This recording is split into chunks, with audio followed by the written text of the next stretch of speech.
అండి నా పెళ్ళైన 6 సంవత్సరాలకి ఫస్ట్ టైం మా వారికి గిఫ్ట్ అయితే ఇస్తున్నాను. నార్మల్‌గా ప్రతి అల్లుడికి కూడా అత్తవారింటి మీద చాలా ఎక్కువగానే ఆశలు ఉంటాయి కదా! మా వారికైతే అలాంటి ఆశలు ఏమీ లేవు కానీ ఎప్పుడు కూడా జోక్‌గా అంటూ ఉంటారు.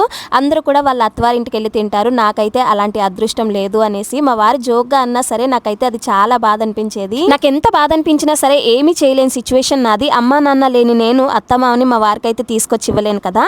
అలా అని చెప్పేసి మా ఇంట్లో వాళ్ళు నన్ను ఎప్పుడు కూడా తక్కువ చేసి చూడలేదు. నాకు అన్నీ కొనిస్తూనే ఉన్నారు. కానీ నేనైతే మా వారికి ఇప్పుడు ఫస్ట్ టైం గిఫ్ట్ అయితే ఇస్తున్నాను. ఇంతకీ ఆ గిఫ్ట్ ఏంటి అనుకుంటున్నారా? ఐఫోన్ 16 ప్రో మ్యాక్స్ అనమాట. మా వారి బర్త్డే కోసం అయితే నేను గట్టిగా అనుకున్నాను ఈ గిఫ్ట్ ఇవ్వాలి అని చెప్పేసి. ఫైనల్‌గా అయితే మా వారి బర్త్డే వచ్చేసింది. నేను కూడా గిఫ్ట్ అయితే ఇచ్చేసాను. మా వారైతే చాలా హ్యాపీగా ఫీల్ అయ్యారు. కానీ లాస్ట్‌లో ఒక మాట అన్నారనమాట. "నువ్వు యూట్యూబ్ చేస్తావు కదా! నువ్వు ఈ ఫోన్ తీసుకోలే" అనేసి అన్నారు. నాకైతే చాలా హ్యాపీ అనిపించింది. తన కోసం ఏమీ ఆలోచించుకోరు. ఎప్పుడూ నా కోసం, పిల్లల కోసమే చేస్తూ ఉంటారు. అందులో నేను ఎప్పుడు కూడా హ్యాపీగా ఉంటాను. వీడియో నచ్చితే లైక్ చేయండి. ఛానల్‌ని సబ్స్క్రైబ్ చేసుకోండి.